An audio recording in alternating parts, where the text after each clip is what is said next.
Hello, my name is Geoff Lopez, and today we'll be using a case study to apply ethical principles to a real-life situation and to protect the names of those who are working within the organization and the organization itself. We have removed the names from this case study, and the operations manager will be our actor in this case study. As everyone knows, there's a global pandemic right now, and everybody's been affected in so many ways. Our daily lives are affected, from the way that we interact with one another to how we go to the grocery store, and unfortunately to losing lives, all around the world as a result of this virus. And as many families and organizations and governments and businesses, as they all adapt to this new reality, one has to consider the possibilities of moral dilemmas and being presented with moral dilemmas in these times. So today I want to discuss a case study and apply some concepts and ideas. The ones that I'm going to use in my analysis are the organizational communication, deontology, and consequentialism. On January 21st, 2020, the CDC and the Washington State Department of Health announced the first case of COVID-19 in the United States and in Washington State.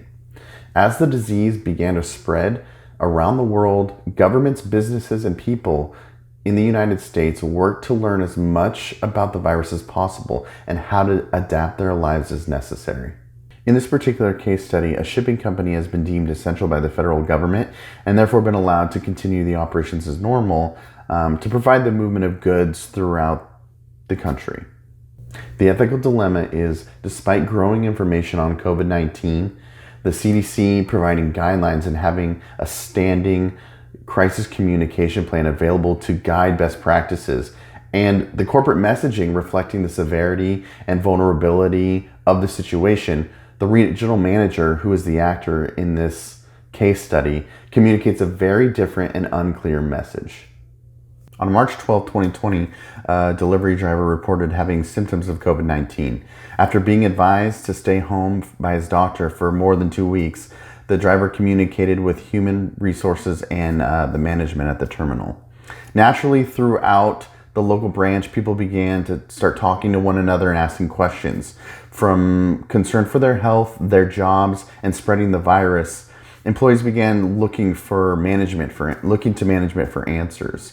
At the time, the corporate office had released a memorandum, or a COVID-19 response and preparedness guideline to handling COVID-19 exposures.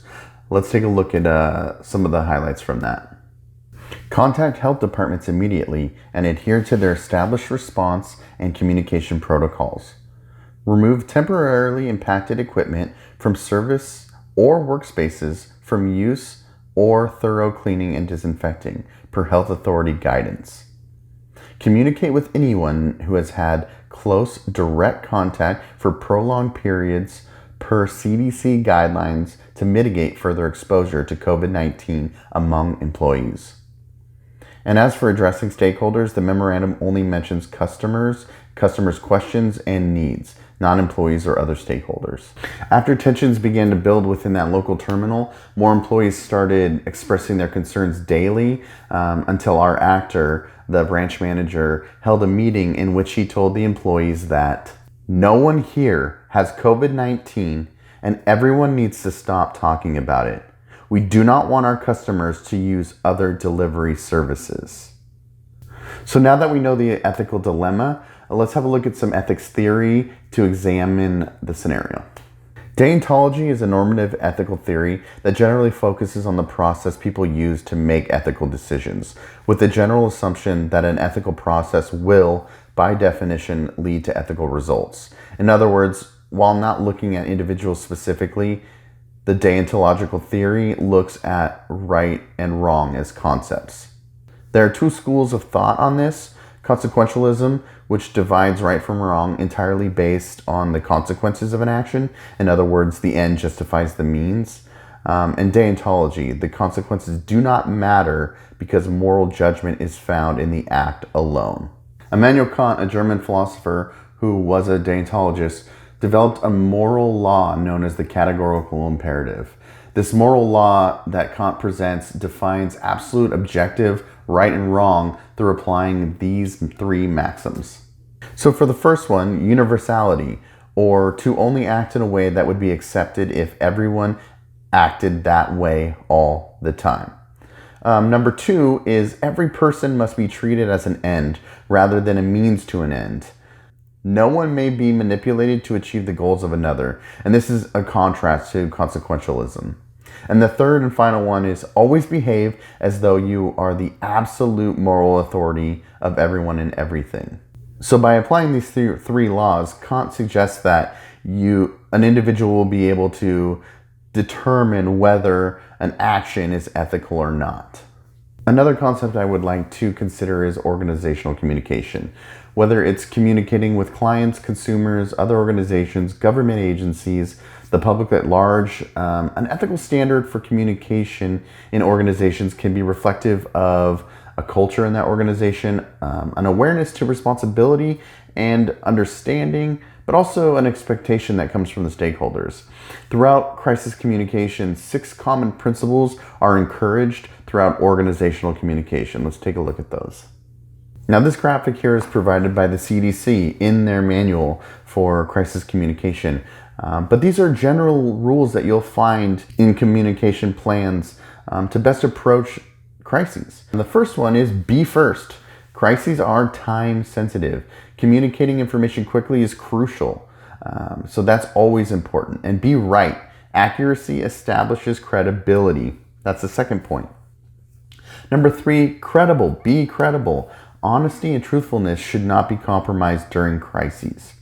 Number 4, express empathy. Crises create harm, and the suffering should be acknowledged in words. Addressing what people are feeling and the challenges they face builds trust and rapport.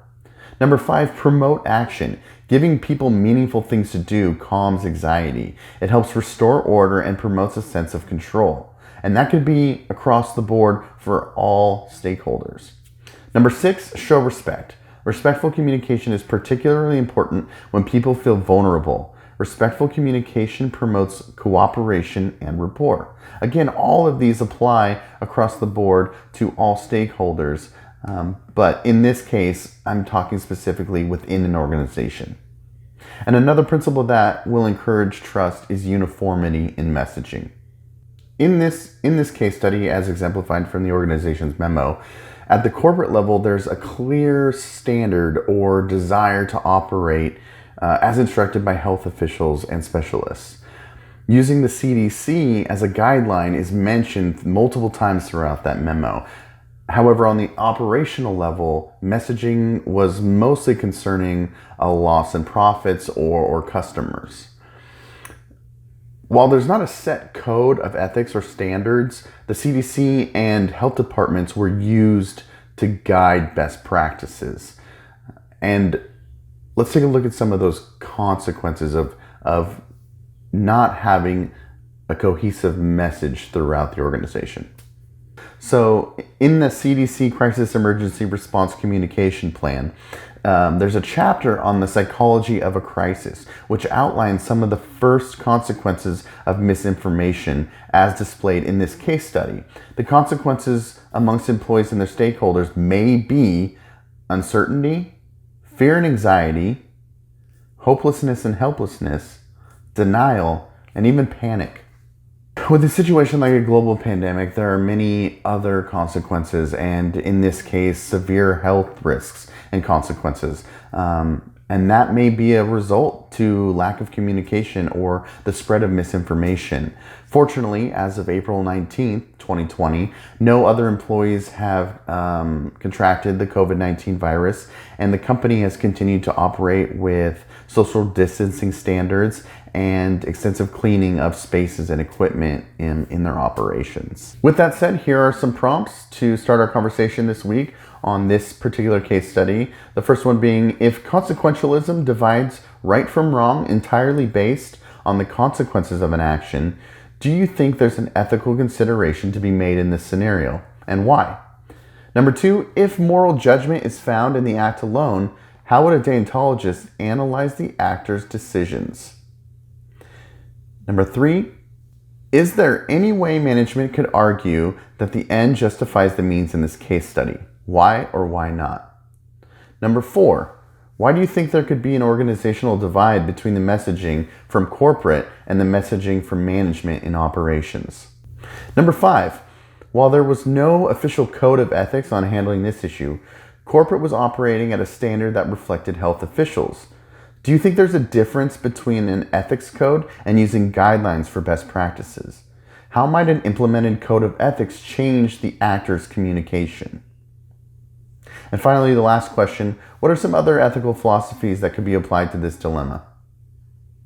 Thank you guys so much for your time, and I look forward to hearing from each of you and your responses and having a conversation about this. Thank you.